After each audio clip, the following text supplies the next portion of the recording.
Nobody knows what's going to happen, but apparently Palantir CEO Alex Karp thinks that he may know something that the rest of the world doesn't, which is that the risk of a nuclear war or a major geopolitical conflict is higher than it's ever been. Palantir CEO Alex Karp recently just did an interview with Andrew Ross Sorkin on CNBC and essentially said that the world is not taking seriously the threat of political conflicts that are happening, even in the face of the Russia-Ukrainian crisis. So my question is simple to you both. Is Alex Karp saying this because he's obviously a defense contractor and they make a lot more money if the world is a lot more afraid? Or is this geopolitical crisis something that companies have to take more seriously, countries have to take more seriously, and as a result, Palantir will benefit off of because they are the one company in the software world that's taking it much more seriously? Justin, let's start with you. I'm going to actually cede my time. We have two Palantir experts here. So I think I don't know Alex Karp as well as you guys do. Okay, Tom, I'm going to happily take it. Thank you so much. I'm going to give it back to you on Adam Newman, since I don't give a shit about him. Either. But no offense, Adam. I mean, you're not that interesting. But here's the story that I see here. People were saying this about Alex Karp a year ago when he was fear-mongering. And then all of a sudden, we have Russia trying to rebuild the USSR, invading into a sovereign country. And all of a sudden, his crazy talk doesn't seem so crazy. He was saying this a year ago. They were saying it's crazy. All of a sudden, Biden is talking about militarily intervening against China with Taiwan. All of a sudden, not so much of a crazy talk. So, I mean, we talked about this morning. Alex Karp is not LeVar Ball. He cannot speak things into existence.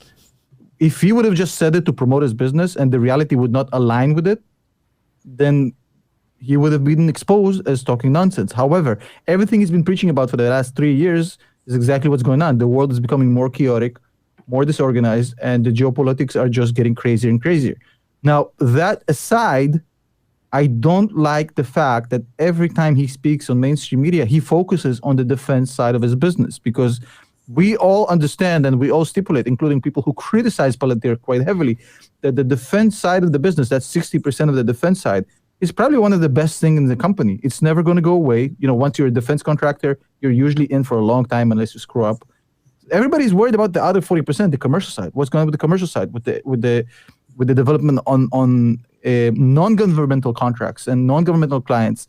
But he rarely actually addresses that part. And he likes to go to his strong, like it's like a basketball player that has a really good right hand, so he always drives right.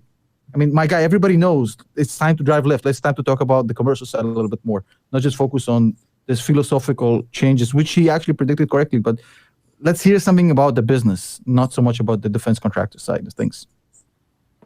Yeah, I mean, I would tend to agree on that as well. I think, like, I initially, when he talked about nuclear war, I personally, and I'm a Palantir shareholder, I thought it was fear-mongering a little bit, just because I was like, well, I obviously see the conflict of interest here. But then you see the stuff that's happening. North Korea just launched 3 ballistic missiles. Now, obviously, are they going to go into nuclear war? Probably not. But you see the world is getting a little bit more unstable. And it seems a bit more naive as all of us get older. And the common saying is the older you get, the more conservative you get, because you realize the world isn't just black and white. Like there are things that happen.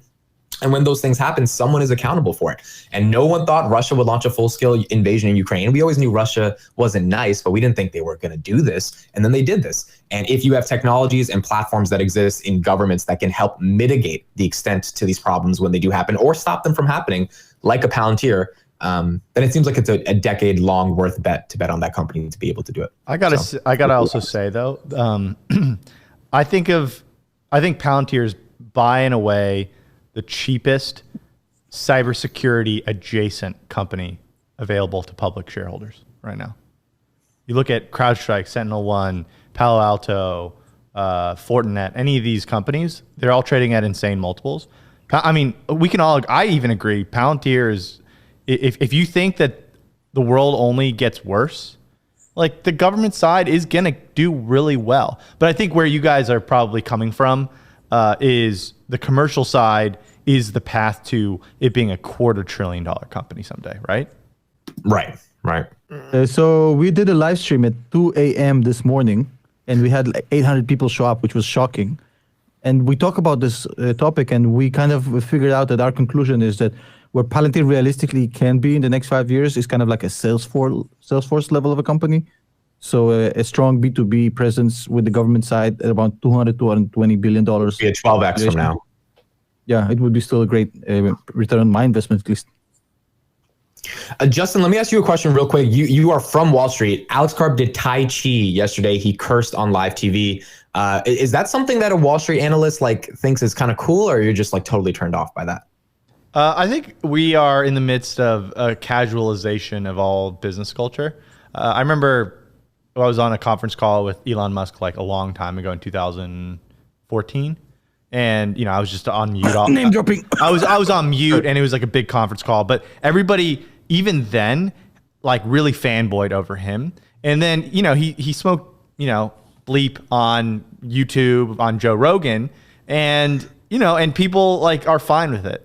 So it really did. I mean, as long as he's not getting fired, which he's not, right, Tom? I don't think he's getting fired, right? No. He's buddy with Thiel, and they control the company. Like, people can go pound sand. Now, if you're Parag and you step out of line just a little bit, you can get voted off the island real quick.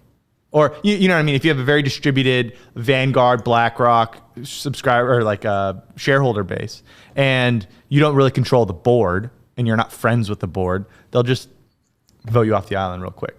But I think what he's alluding to is the fact that Palantir has a chronically low institutional shareholding percentage, and it's about 30%. So I think what Amit is alluding to is that his behavior might be preventing the more conservative side of institutional investing of jumping on board, even though the multiples are really good and the business is so good. Either they think it's an attractive price right now, or they're just like, we don't want to touch this guy with a 10-foot pole because we don't know what he's going to do with our money.